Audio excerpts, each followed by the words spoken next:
अस्सलाम वालेकुम क्लास। आज हमारा लेक्चर नंबर 6 है और आज हम अपनी क्लास लेक्चर में एज प्रॉब्लम्स को डिस्कस करेंगे। चैप्टर नंबर 4 है हमारा age problems. Age problems basically सारा आपके स्टेटमेंट फॉर्म पे होगा। स्टेटमेंट को समझना है, स्टेटमेंट से इक्वेशन कैसे बनानी है, उसके लिए सबसे पहले आप ये वर्ड्स मीनिंग याद कर लें। ठीक है, आपको ये वर्ड्स मीनिंग आने चाहिए। वर्ड्स मीनिंग से मतलब ये है कि स्टेटमेंट में जहाँ पे भी आपको ये वाले वर्ड्स नज़र आए तो आपको पता हो इसका मतलब टाइम्स है तो इसका मतलब मल्टीप्लाई है। आफ्टर की बात हो रही है तो मतलब आपने ऐड करना है। ओल्डर देन की बात हो रही है इट मीन्स ऐड करना है। इंक्रीज बाय, बिफोर, मतलब इस तरह के जितने भी वर्ड्स आएंगे आपने देखना है कि ऐड करना है, आया कि नेगेटिव है, इक्वल। जितने भी हेल्पिंग वर्ड्स होते हैं ये इक्वल होते हैं। Has, have, was, were, is, are, will be, shall be, ये जितने भी हेल्पिंग वर्ड्स होते हैं इनका मतलब इक्वल ही होता है। तो आपको ये वर्ड्स मीनिंग आने चाहिए। आगे ये जो छोटा सा चार्ट बना हुआ है इसमें ये है कि अगर आपको क्वेश्चन में पास्ट की सेंस आ रही हो, आगे हम क्वेश्चंस करते हैं ना तो आपको समझ आ जाएगी कि मैं कहना क्या चाह रही हूँ इस चार्ट में। अगर प्रेजेंट की बात हो रही है आप उसको जस्ट एक्स ले लो। अगर पास्ट की सेंस आ रही है तो आप एज में से, मतलब एक्स आपकी एज है, उसमें से उस स्पेसिफिक नंबर मतलब पास्ट जितने ईयर्स आप पास्ट जा रहे हो उसको माइनस कर दो। अगर फ्यूचर की बात हो रही है तो उसको ऐड कर लो। एक ये चार्ट है और एक ये चार्ट है। वर्ड्स मीनिंग कर लोगे तो ज़्यादा बेस्ट है, नहीं तो फिर ये वाला चार्ट कर लो, ये भी ठीक है कि आपने सेंस देखनी है कि आपको सेंस कौन सी आ रही है, पास्ट की आ रही है या फ्यूचर की आ रही है। तो आपने उसके अकॉर्डिंग फिर अपना इक्वेशन बना लेनी है। हमारे पास फर्स्ट जो क्वेश्चन है एज प्रॉब्लम का वो ये है, असलम्स फादर, असलम के अब्बा, is 3 times as old as Aslam is.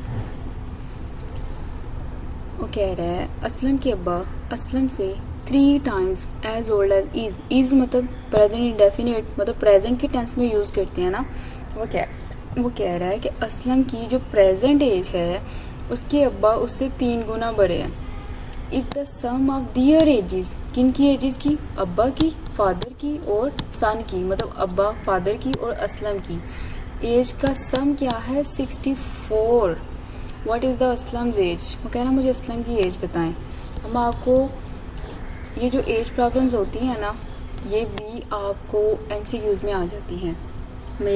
आप मेरे नोट्स में भी देख रहे हैं, जब से मैं पढ़ा रही हूँ आप ये चीज़ नोट कर रहे होंगे।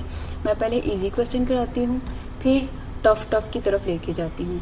ये जो इजी वाले क्वेश्चंस हैं ये MCQs के लिए इम्पोर्टेंट हैं, 1 पेपर के लिए, PMS के GK के लिए, ये उनके लिए इम्पोर्टेंट है, CSS में MPT के लिए। ये जो स्टार्ट वाले क्वेश्चंस होते हैं ना इजी, कि आपका एक मैं बेस बिल्ड कर दूं एक टॉपिक को समझने के लिए, तो वो इजी क्वेश्चंस आपके 1 पेपर टेस्ट के लिए, MCQs के लिए इम्पोर्टेंट हैं।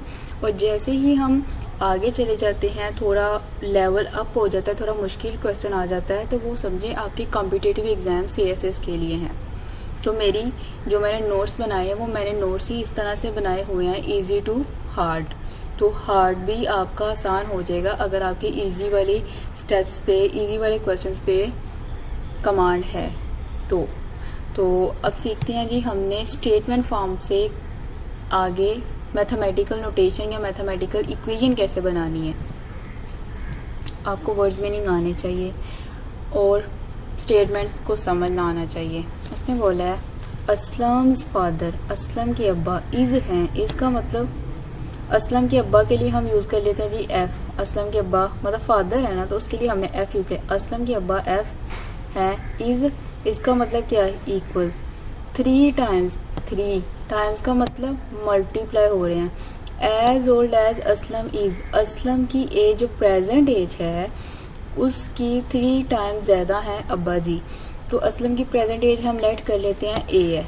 हम असलम की एज को लेट कर लिए ए क्योंकि उसने हमें बताई तो नहीं है ना, लेकिन अब्बा की उसने जो हमें स्टेटमेंट दी है उसमें अब्बा की एज असलम की एज पे डिपेंड कर रही है। तो डेट्स बाई हमें कुछ तो वहाँ पे लेना है ना। तो मैथमेटिक्स में आपको पता है, सपोज कर लो, सबसे आसान तरीका यही होता है हमारे मैथमेटिक्स का, हर चीज़ सपोज करो। तो ए हमारी क्या है जी, असलम की एज। आगे उसने बात ये बन गई हमारे पास f is equal to 3 into A, ये बन गई फर्स्ट इक्वेशन। ये मैं आपको बनाना सिखा रही हूँ इक्वेशन बन कैसे रही है। इफ़ द सम मतलब ऐड हो रहा है, कौन ऐड हो रहा है, अब दियर एजेस। वो कह रहा है एफ क्या लिया था हमने, फादर की एज, असलम की एज क्या ली थी, ए। वो कह रहा है if the sum of their ages मतलब एफ प्लस ए, अभी तक जो उसने बात की है वो हमने लिख ली। इज का मतलब क्या है, इक्वल है, इक्वल किसके, 64 के। ये बन गई हमारी सेकेंड इक्वेशन। ऐसे बनाते हैं इक्वेशंस अगर आपको वर्ड्स मीनिंग आते हैं, अगर आपको सेंस निकालना आती है। What is the Aslam age, वो कह रहा है व्हाट इज़ द असलम, वो इज़ मतलब प्रेजेंट की बात कर रहा है, मतलब हमने प्रेजेंट एज क्या ऐड की थी, ए। वो कह रहा है ए बताओ, असलम की एज बताओ, प्रेजेंट एज क्या है। तो बच्चे आपके पास इक्वेशन 1 भी बन गई है, इक्वेशन 2 भी बन गई है। अभी तक उसने जो हमें डाटा किया हुआ था उससे हमने इक्वेशंस बना ली। इक्वेशन 1 में देखें f इज इक्वल टू, इसमें क्या आ रहा है, 3a आ रहा है ना, मतलब f is equal to 3a है। अगर हम इक्वेशन 2 में जहाँ पे f है, f की जगह 3a पुट कर लें तो कोई मसला है नहीं। हम 3a पुट करते हैं ताकि हमारा एक ही वेरिएबल में क्वेश्चन आ जाए। f की जगह 3a पुट किया, वैल्यू है ना, ये एक इक्वेशन 1 है हमारे पास, मतलब ये मल्टीप्लिकेशन, ये भी मल्टीप्लाई हो रहा है। इक्वेशन 1 को मैंने इक्वेशन 2 में पुट कर दिया है, ये एक तरह की वैल्यू ही है हमारे पास। मैंने f की जगह 3a पुट कर दिया, प्लस ये f की जगह मैंने ये a पुट किया हुआ है। इसको मैं बार बार कह रही हूँ, मेक श्योर कर लें। ये वाला a एज इट इज़ आ गया, इज इक्वल टू 64। हमने बेसिक अलजब्रा में भी और बेसिक कॉन्सेप्ट्स में भी ये चीज़ सीखी थी कि सेम यूनिट्स, सेम वेरिएबल्स आपस में क्या हो सकते हैं, add. 3a plus a 4a is equal to 64। हमें तो a की वैल्यू चाहिए, a यहीं पे रहेगा 64 डिवाइडेड बाय 4, तो a का आंसर आ जाएगा हमारे पास 16 ईयर्स। ये आपने ईयर्स का यूनिट लाजमी लगाना, उसकी एज पूछ रहा है। तो असलम की ए किसकी एज थी, असलम की, तो असलम की एज क्या आ गई, 16 ईयर्स। इन केस वो आपको कह देता कि अब्बा की एज फाइंड करके दें, तो अब्बा की एज के लिए फर्स्ट इक्वेशन देखो, यहाँ पे ए है ना, ए की जगह ये मैं लाइन लगा देती हूँ, मैं पेन भी चेंज करती हूँ। ब्लू किधर गया, ये लिया। अब ए की जगह मैं पुट कर देती हूँ एफ, ए की जगह पुट किया 3 और 16, मल्टीप्लाई करो क्या आएगा, जो आंसर आएगा वो एफ की एज होगी, 48 आएगा। तो अब्बा की एज 48 ईयर्स आ गई। तो उसने लेकिन हमें जितना वो पूछेगा करना उतना ही है, अपने से कुछ नहीं ऐड करना कि मुझे अब आ गया शोहा हो दूँ, ए भी एफ भी फाइंड कर लूँ। उसने नंबर कोई नहीं देना, ना टाइम वेस्ट करना, सिर्फ उसने जो पूछा वो बताना। मैंने सिर्फ समझाया है कि इन केस अगर वो आपको एफ कह देता फाइंड करना, तो आपने फिर क्या करना था, ए की जगह पुट कर देनी थी असलम की एज 60, मल्टीप्लाई करोगे तो 48 आंसर आएगा। क्लियर है जी। सोल्यूशन तो मैंने आपको ये समझा दिया। आप वेरिएबल्स कुछ भी ले सकते हैं, मतलब मैंने समझाने में आपके सामने ए और एफ यूज़ किया है।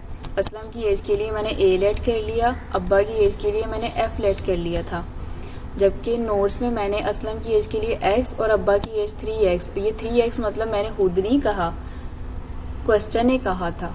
आपके सामने यार जो इक्वेशन 1 हमने बनाई थी, क्वेश्चन ने कहा था। ठीक है, तो एक चीज़ को करने के 1000 तरीके, अगर कॉन्सेप्ट क्लियर है। मैंने समझाया मतलब इक्वेशंस बना के है, लेकिन जो नोट्स पे है वहाँ पे मैंने डायरेक्ट ही वैल्यूज़ पुट कर दी हुई हैं। असलम की एज x है, अब्बा की एज 3x है, अकॉर्डिंग टू क्वेश्चन वैसे 3x ही थी, मैंने आपको इक्वेशन बना के समझाई है। अब्बा की एज 3x है, तो वो क्या कह रहा है, sum of their ages x plus 3x मतलब a प्लस f क्या इज इक्वल टू 64। ए की जगह उसने x पुट कर दिया, f की जगह उसने 3x पुट कर दिया, 64 आ गया। वही तो मैंने किया था ना, यहाँ से मैंने बोला था इक्वेशन 1 इक्वेशन 2 में पुट करो, तो यही तो हुआ था, सिंप्लीफाई किया, आंसर आ गया। तो आपको हर स्टेटमेंट दूसरी स्टेटमेंट से डिफरेंट मिलेगी, बस डिपेंड आप पे करता है आप स्टेटमेंट को कितने अच्छे से समझते हैं। आप सोल्यूशन देखें यार, हम इधर बैठ के कितने सवाल अभी करेंगे, सोल्यूशन सबका सेम मिलेगा आपको। सोल्यूशन तो है ही कुछ नहीं, बात सारी स्टेटमेंट की है, स्टेटमेंट से डाटा निकालने की है। मैं आपको बच्चों की तरह, रट्टे तोते की तरह एक एक क्वेश्चन भी करवाती रहूँगी ना, लेकिन यकीन जाने पेपर में वही क्वेश्चन नहीं आने जो मैंने करवाने हैं। पेपर में सिर्फ कॉन्सेप्ट बेस्ड क्वेश्चन आने हैं, आपने स्टेटमेंट खुद पकड़नी है। तो प्रैक्टिस करें, प्रैक्टिस करें, प्रैक्टिस करें। पहले इन क्वेश्चंस की प्रैक्टिस करें जो मैं समझा रही हूँ। मैंने समझाया, आपने समझ लिया, यही क्वेश्चन बुक पे लिखो, नोटबुक पे लिखो, डाटा निकालना सीखो, स्टेटमेंट के साथ खेलना सीखो। फिर आप एक्सरसाइज की तरफ जाओ, एक्सरसाइज से हट के गूगल सर्च करो, जहाँ से भी देखने अपने क्वेश्चन सॉल्व करके मुझसे इवेलुएट कराओ। लेकिन काइंडली मैं बार बार कह रही हूँ, बीइंग अ बिगनर, आप बिगनर हो तो किस तरह से करना है मैं आपको वो भी सिखा रही हूँ। पहले मेरे समझाए हुए तरीकों को, मेरे समझाए हुए क्वेश्चंस को ही सॉल्व करके देखें। सेकंड क्वेश्चन है हमारे पास, Tanveer is 10 year older than Masood. Tanveer की एज डिपेंड कर रही है मसूद की एज पे। वो कह रहा है Tanveer is 10 year older than Masood. Let कर लें, तनवीर की एज है हमारे पास टी, तनवीर इज का मतलब इक्वल, कितने साल, 10 ईयर, 10 ईयर ओल्डर देन का ऊपर जाके मतलब देखें प्लस है, मुझे तो आते हैं सारे इसलिए मैंने लगा रही हूँ। किसके, मसूद की एज एम। ये देखें फर्स्ट इक्वेशन बन गई ना इस लाइन से ही। अलजबरिक वाले चैप्टर में, चैप्टर 2 में हम अलजबरिक इक्वेशन बनाना सीखे थे, सॉरी बताया था इक्वेशन कैसे बनते हैं, उसमें इक्वल का साइन होता है। फर्स्ट इक्वेशन बन गई। आगे वो कह रहा है हाउ एवर 5 years ago, 5 साल पहले, अगो का मतलब लिखा हुआ है तो 5 years ago 5 साल पहले, पीछे जाओ, पास्ट की सेंस आ रही है। एक तनवीर वाज, ये जो हेल्पिंग वर्ड्स होते हैं इससे भी हमें पता चल जाता है कि फ्यूचर की बात हो रही है, प्रेजेंट की बात हो रही है, आया के पास्ट की बात हो रही है। अब यहाँ पे वाज से भी पता चल रहा है, की वर्ड से भी पता चल रहा है, अगो से 5 साल पहले, हमें पता चला पास्ट में जाना है। Tanveer was twice as old as Masood. ये पहली इक्वेशन तो बन गई ना, दूसरी इक्वेशन थोड़ी ट्रिकी है, ये समझिएगा। वो कह रहा है मसूद की एज बताओ, इससे इन्हें तो छोड़ो। आगे वो कह रहा है 5 years ago Tanveer was twice as old as Masood. 5 साल पीछे जाओ, मतलब मैंने प्रेजेंट एज हमने क्या लेट की थी, तनवीर की प्रेजेंट एज टी लेट की हुई है हमने, और मसूद की प्रेजेंट एज क्या लेट की है, एम। मसूद की प्रेजेंट एज एम है। मैं कह रही हूँ 5 साल पीछे जाओ, तो मतलब प्रेजेंट एज से 5 साल पीछे गए। पहले 5 साल पीछे जाएंगे तभी तो आगे कोई इक्वेशन बनेगी ना। जैसे आज आपकी एज 25 तो होगी, चलो 20 नहीं बहुत छोटे हो गए हो, 25 ही लगानी है। 25 साल के आप हो। मैं कहती हूँ 5 साल पहले आप कितने साल के थे, आप कहोगे 25 माइनस 5 और 20। मैं 5 साल पहले 20 साल का था, मतलब आज आपकी प्रेजेंट एज क्या है, 25 में से मैं कह रही हूँ मुझे 5 साल पीछे वाली अपनी एज बताओ। आपने 25 में से 5 साल माइनस कर दी तो आपकी एज 20 आ गई। तो बच्चे यही कंसेप्ट यहाँ मैंने लगाया है। तनवीर की प्रेजेंट एज हमें नहीं पता, मसूद की प्रेजेंट एज हमें नहीं पता, लेकिन हमने खुद से लेट की हुई है प्रेजेंट एज। वो क्या है, तनवीर की टी है, मसूद की एम है। वो कह रहा है 5 years ago 5 साल पीछे जाओ, Tanveer was twice as old as Masood. ये अगली स्टेटमेंट उसने दिया है, लेकिन पहले उसने कहा पहले 5 साल पीछे तो जाओ। पीछे चले गए, T minus 5 M minus 5। Masood की एज के भी 5 साल निकल गए, तनवीर की एज के भी 5 साल निकल गए। अगली बात देखो अब उसने क्या की है, Tanveer was twice, Tanveer T is equal to, was का मतलब मैंने बोला था हेल्पिंग वर्ब जितनी भी उनका मतलब इक्वल होता है, ट्वाइस मतलब होता है two multiply as old as Masood. Equation ये बन रही है, लेकिन इसकी टी की जगह टी माइनस 5 आएगा और इस एम की जगह एम माइनस 5 आएगा।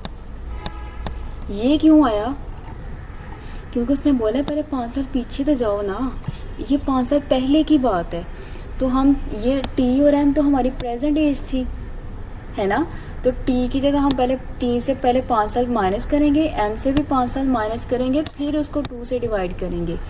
ये बनी इक्वेशन 2। नहीं समझ आई तो वीडियो को पीछे करके देखो, मैं बार बार रिपीट करती रहूँगी तो इक्वेशन वो बहुत लंबी हो जाएगी वीडियो। ये बन गई हमारे पास इक्वेशन 2। ठीक हो गया। ये थोड़ा सा मैं साफ़ कर लूँ क्योंकि मुझे चाहिए। ये बन गई इक्वेशन 2। अब देखिए ये t है 10 प्लस m। इक्वेशन 1 को हम इक्वेशन 2 में पुट कर दें, जहाँ पे t है यहाँ पे हम 10 प्लस m पुट कर देते हैं। t की जगह हम इक्वेशन 1 की वैल्यू, मतलब ये समझे ना, एक वैल्यू है t प्लस m, हम इक्वेशन 1 को पुट करते हैं ताकि हमारा सेम वेरिएबल में इक्वेशन 2 बन जाए, हम उसको सॉल्व कर लें। t की जगह 10 प्लस m पुट किया, उसकी प्रेजेंट एज तो t ही थी ना, -5 is equal to 2 into M minus 5। ये ऊपर इक्वेशन 2 वाला मैंने सेम एज इट इज़ लिखा हुआ है। सिंप्लीफाई किया, 10 प्लस एम, ब्रैकेट को खोलो, बोर्ड मास रूल लगा रहे हैं बच्चे, 2 इंटू एम, 2m, 2 5 10। हमने सेकंड चैप्टर में, अलजेब्रा वाले चैप्टर में ब्रैकेट सॉल्व करना देखी थी, बाहर कैसे अंदर कैसे मल्टीप्लाई करते हैं।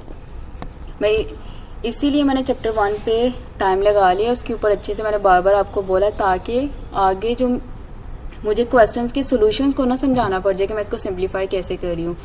मेरा मेन फोकस आपको स्टेटमेंट अब समझाना है। सिंप्लीफिकेशन आप पीछे सीख चुके हुए हैं। 10 और 5, 10 में से -5 किया तो हमारे पास आ गया 5 प्लस m और 2m वही, और -10 आ गया। कॉन्स्टेंट्स को एक तरफ कर दो, वेरिएबल्स को एक तरफ कर दो।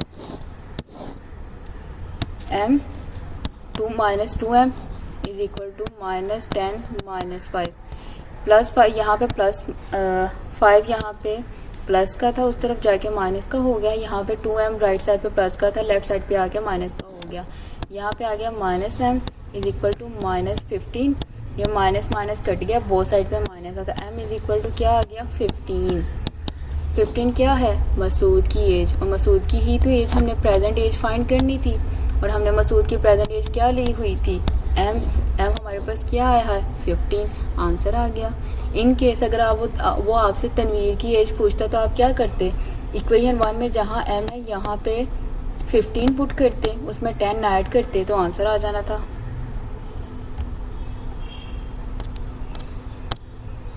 ठीक है, क्वेश्चन बहुत आसान है। अगर आप इसका सोल्यूशन समझ जाएं, इसकी स्टेटमेंट समझ जाएं तो सोल्यूशन आपके लिए कुछ भी मुश्किल नहीं है। सोल्यूशन इक्वेशन से स्टेटमेंट से इक्वेशन बनाना बस मुश्किल है।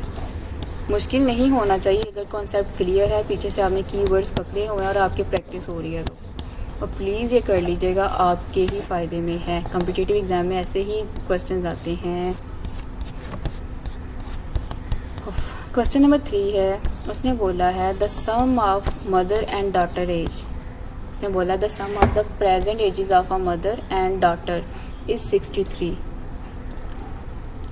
अम्मी की एज और बेटी की एज क्या है? 63 है। चलो जी, हम अम्मी जी की एज जो है वो m लेते हैं, बेटी की एज हम लेते हैं d। ये हमारी प्रेजेंट एज है। इज से पता चल रहा है हमारी प्रेजेंट एज, और उसने खुद भी बता दिया कि प्रेजेंट एज लें। उनका क्या करें? सम करें। तो हमारा m और d क्या आ गया? m plus d is equal to 63। Sum किनका? Present ages of a mother and a daughter. हमने प्रेजेंट एजेस को लेट कर लिया, let mother is the m and d is the daughter. Is equal का sign और 63 आ गया आपका ये। 3 years बैक, 3 years बैक कौन सी सेंस आ रही है? पास्ट की। कीवर्ड्स में जाके देखो, बैक का मतलब ही माइनस करना है। 3 years बैक, कहाँ से बैक जाएं? प्रेजेंट एज से। प्रेजेंट एज से 3 years बैक जाओ, मतलब m minus 3 d minus 3 years back गए। अजान सुनने पे कंटिन्यू करती हूँ।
अच्छा जी, हम बात कर रहे थे क्वेश्चन नंबर 3 की। उसने पहली इक्वेशन हम बना चुके हुए थे कि sum of mother and daughter ages क्या है हमारे पास 63।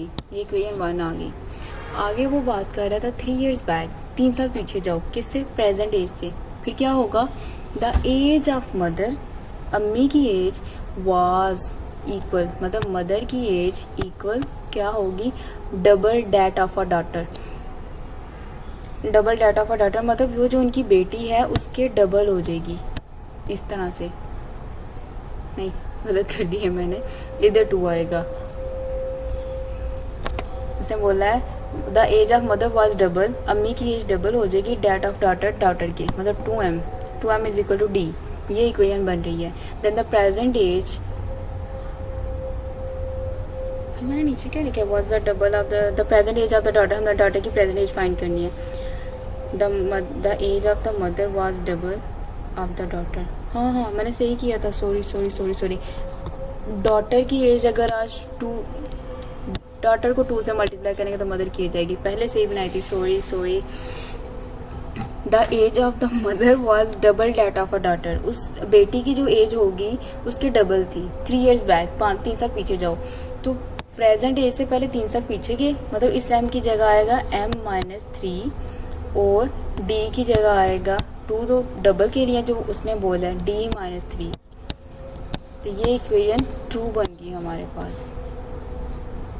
समझ आई? नहीं समझ आई तो रिपीट करके देखें कि उसने पहले बोला पहले पीछे जाएं फिर ऐसा हुआ होगा, ऐसा था। उसने बोला पहले पीछे जाओ 3 साल फिर ऐसा था, इसलिए पहले हम प्रेजेंट एज से पीछे गए, फिर उसको अगली कंडीशन उसने बाद में बताई थी। इसलिए हम, ये स्टूडेंट को मसला आएगा या आपको, मतलब स्टूडेंट्स को मसला आता है या आप सबको भी मसला आएगा, ये 2 इससे ऐसे फुली क्यों मल्टीप्लाई हो रहा है। तो बच्चे पहले 3 साल पीछे जाएंगे, पीछे उसकी जो पहले एज थी उसको 2 से मल्टीप्लाई करना है। आप इसको वेरिएबल रख के ना समझें, इसको अपनी एज रखें, बेटी खुद बन जाए, अपनी अम्मी की एज को रखें, उधर वैल्यूज़ पुट करें, तो फिर आपको समझ आएगी ये टोटली एक फिगर है, एक प्रेजेंट एज है आपकी। ठीक है, फिर आपको सही समझ आएगी। ये बन गई इक्वेशन 2 हमारे पास। इक्वेशन 1 है m plus D is equal to 63। Second equation है m-3 is equal to 2 into d-3। अब इक्वेशन 1 से m फाइंड करें। इक्वेशन 1 है, यहाँ से हम m फाइंड करते हैं। ये देखें, अगर मैं यहाँ से m फाइंड करूँ तो हम इस तरह से भी तो लिख सकते हैं ना, 63 माइनस डी, इक्वेशन 3 बना लें। आपको इक्वेशंस के साथ भी खेलना आना चाहिए, लॉजिकल रहो, सही करो, गलत तो नहीं ना करे। डी इस तरफ ऐड हो रहा था, दूसरी तरफ जाके सब्ट्रैक्ट हो गया, सही किया, लॉजिक लगाया, ऑपरेशन सही किया हमने, तो m की वैल्यू आ गई ना, इक्वेशन 3 बन गई ना। तो इक्वेशन 2 में पुट क्यों नहीं कर रहे? करो पुट, सॉल्व करो, आंसर आ जाएगा। हमें डॉटर की एज चाहिए, डॉटर हमारे पास आ जाएगी 22 ईयर्स की। अगर वो अम्मी की एज पूछ रहा है तो अम्मी की एज कहाँ से निकालनी है? ये वाली इक्वेशन 3 से डॉटर की एज पुट करो, 22, 63 में से 63 में से 22 माइनस करो, जो एज आएगी वो अम्मी की होगी। ठीक है, सॉल्यूशंस मुश्किल नहीं है, आप बेसिक कॉन्सेप्ट्स, अलजेब्रा वाले कॉन्सेप्ट्स करके आए हैं, वो आपके लिए वहाँ पे आपका अगर स्ट्रॉन्ग है, आपके कॉन्सेप्ट्स आपके कमांड में है तो इजी है, बहुत सारी स्टेटमेंट समझने की है। तो जितनी प्रैक्टिस करेंगे उतना आपके लिए इजी होगा पेपर में बैठ के। आगे चलते हैं, क्वेश्चन नंबर 4 है हमारे पास। एज ऑफ द फादर, अब्बा की एज, एंड हिज सन, उनके बेटे की एज, आर इन द रेशो 10:3। ये भी CSS में ना एक दफ़ा आ चुका हुआ है इस तरह का। ऑलमोस्ट जितने मैं करवा रही हूँ ना वो कहीं ना कहीं आए हुए हैं, किसी कॉम्पिटिटिव एग्जाम में, 1 पेपर टेस्ट में आए हुए हैं। कोई भी क्वेश्चन ऐसे नहीं है कि मुँह उठा के मैंने रख दिया हुआ बीच में। आप पेपर निकालें, पास पेपर्स निकालें, आपको कहीं CSS के पेपर से मिलेगा, कहीं आपको PMS के पेपर से मिलेगा, कहीं आपको 1 पेपर के टेस्ट में मिलेगा। तो प्रैक्टिस करें, हो जाएगा। Age of the father and his son are in the ratio 10:3। वो कह रहा है अब्बा की एज और बेटे की एज, रेशो क्या है? 10:3। रेशो वाला चैप्टर हमने पीछे किया था ना, इससे पहले हम रेशो वाला ही करके आए हैं। रेशो का कंसेप्ट क्लियर है ना, मुश्किल ही नहीं है। फिर 8 ईयर्स आफ्टर, आफ्टर की बात हो रही है, ऊपर कीवर्ड देखें, आफ्टर आ गया तो मतलब ऐड करना है। दियर एजेस विल बी, ये वाला हेल्पिंग वर्क हमें बताता है जी फ्यूचर की बात हो रही है, फ्यूचर सेंस आ रही है, यहाँ से भी हमें पता चल गया हम ऐड करेंगे। प्रेजेंट एजेस में से फ्यूचर की मतलब प्रेजेंट एज में 8 को ऐड करना है, फ्यूचर में जाना है। द रेशो 12:5, उनकी फ्यूचर रेशो जो होगी 12:5 होगी। Find the present age, present age बताएं। अच्छा, मैंने आपको एक चीज़, जब रेशो वाला चैप्टर मैंने स्टार्ट किया था वहाँ पे मैंने आपको एक चीज़ बताई थी, ratio just like percentage not a exact figure. Ratio एक एग्जैक्ट फिगर नहीं होता, वो जस्ट लाइक परसेंटेज, जैसे हम परसेंटेज में बात करते हैं ना, वैसे एक रेशो में बात हो रही होती है। तो ये एक एग्जैक्ट फिगर नहीं है। दैट्स वाई हम सोल्यूशन में जब उसको इक्वेशन में चेंज करेंगे एक वेरिएबल इंट्रोड्यूस करवाएंगे x, चाहे y करवा लो चाहे t करा लो, आपकी मर्जी है, लेकिन दोनों के साथ सेम वेरिएबल इंट्रोड्यूस होना चाहिए। ठीक है, उसने जो फर्स्ट रेशो दी थी प्रेजेंट रेशो, वो थी f रेशो s, मतलब f for father, s for son. वो क्या थी 10:3, फर्स्ट रेशो फादर की, सेकंड रेशो बेटे की, सन की। तो जब आपने रेशो को इक्वेशन फॉर्म में कन्वर्ट करना हो तब हम एक वेरिएबल भी इंट्रोड्यूस करवाते हैं। तो सेम वेरिएबल f के साथ भी x आएगा और s के साथ भी x आएगा। ये वेरिएबल हमने इंट्रोड्यूस करवा लिया। आप इसको इक्वेशन 1 कह लें, इसको इक्वेशन 2 कह लें, क्योंकि हमने उनकी अब्बा की भी और बेटे की भी दोनों की एज फाइंड करनी है। फिर आगे उसने बात की थी 8 ईयर्स आफ्टर, 8 साल के बाद, मतलब अब्बा की जो प्रेजेंट एज है उसमें भी 8 ऐड करो, रेशो सन की भी प्रेजेंट एज में 8 ऐड करो। मैंने रेशो इसलिए लगाया है कि 8 साल बाद भी उसने रेशो में बात की है, इसलिए हम रेशो में ही फिर बात कर रहे थे। ठीक है, इक्वेशन 1 में f हमारा क्या है 10x, मैंने 10x पुट कर दिया, प्लस 8 वही आ गया। s की जगह मैंने क्या पुट कर दिया 3x, और प्लस 8 मेरा वैसे ही आ गया। विल बी इक्वल, अब मैं ऊपर वाली इक्वेशन पूरी करने लगी हूँ, विल बी 12:5, ये तो वैसे ही आएगा इधर साथ। ठीक है जी, 12:5 आ गया। तो रेशो को आपको पता है कैसे चेंज करते हैं, डिवीजन में चेंज करते हैं। 10x प्लस 8, एंटीसीडेंट हमारा नोमिनेटर होता है और कॉन्सिक्वेंट हमारा क्या हो जाता है डिनोमिनेटर, इक्वल 12/5। यहाँ से आप क्रॉस मल्टीप्लिकेशन कर लें। क्रॉस मल्टीप्लिकेशन होती है कि दोनों तरफ के जो डिनोमिनेटर्स होते हैं ना, उनके नोमिनेटर से जाके मल्टीप्लाई कर दो। इसको कहते हैं क्रॉस मल्टीप्लिकेशन, कि एक साथ ही एक ही स्टेप में कर दो। नहीं तो आप स्टेप बाय स्टेप भी करना चाहते हो तो आप ये करो 3x प्लस 8 को यहाँ डिवाइड हो रहा है, दूसरी तरफ जाके मल्टीप्लाई हो जाएगा। 5 यहाँ पे डिवाइड हो रहा है, इस तरफ आगे मल्टीप्लाई हो जाएगा। लेकिन हम डायरेक्टली यूज़ कर लेते हैं इसको, हम इसको कहते हैं जी क्रॉस मल्टीप्लिकेशन। क्रॉस मल्टीप्लिकेशन ये होती है इक्वल के बोथ साइड जो डिनोमिनेटर्स होते हैं वो इक्वल के बोथ साइड जाके एक दूसरे के नोमिनेटर से मल्टीप्लाई हो जाते हैं। 5 इसके साथ आकर लेफ़्ट साइड के नोमिनेटर से मल्टीप्लाई हो जाएगा और 3x प्लस 12 के साथ जाके मल्टीप्लाई हो जाएगा। मल्टीप्लाई करेंगे तो हमारा, सिंप्लीफाई करेंगे तो हमारा आंसर आ जाएगा। ये देखिए यहाँ पे मैंने मल्टीप्लिकेशन की हुई है। हमने अलजबरा वाले चैप्टर में देखा था ब्रैकेट कैसे सॉल्व की जाती है, किया था ना, तो ये वो सिंप्लीफिकेशन हुई है। जिसका वहाँ पे कॉन्सेप्ट क्लियर है तो उसका यहाँ पे भी क्लियर है, नहीं क्लियर तो जाके लेक्चर नंबर 3 देखें, 1 2 3 लेक्चर नंबर 4 अलजबरा देखें, आपका क्लियर हो। फिर वहाँ से सीख के आके इसको खुद सॉल्व करें तो आपका x आएगा 4। बच्चे ये x आया है, किसी की एज नहीं आई। अब्बा की एज थी 10x, बेटे की एज थी सन की 3x। इक्वेशन 1 में जहाँ x है वहाँ पे 4 पुट करो, अब्बा की एज आ गई 40, सन की एज आ गई 12। यहाँ पे यूनिट्स लाजमी लगाया करिए। देखिए मैंने भी नहीं लिखा ईयर्स, यूनिट्स के नंबर होते हैं, ईयर्स लाजमी लिखना है। आज का हमारा चैप्टर ख़त्म हो गया। 1 डे डे 1 यू डिसाइड। इंशाल्लाह नेक्स्ट क्लास में मिलेंगे, परसेंटेज वाला चैप्टर करेंगे, प्रैक्टिस करें। मैंने आपको 4-5 क्वेश्चंस करवाए हैं, तो जितनी आपकी प्रैक्टिस होगी मैं जितने मर्ज़ी आपको स्टेटमेंट वाले क्वेश्चन करवा दूं। जब तक आपकी प्रैक्टिस नहीं होगी तब तक आपको समझ नहीं आएगी कि स्टेटमेंट को कैसे डील करना है। और ये चैप्टर आपके स्टेटमेंट बेस ही था, और ये नहीं समझिएगा ये सिर्फ CSS वालों के लिए है। मैंने स्टार्ट में ही बात की थी कि जो मैं पहले सिंपल क्वेश्चन करवाती हूँ, फिर थोड़ा मुश्किल, थोड़ा मुश्किल, थोड़ा मुश्किल।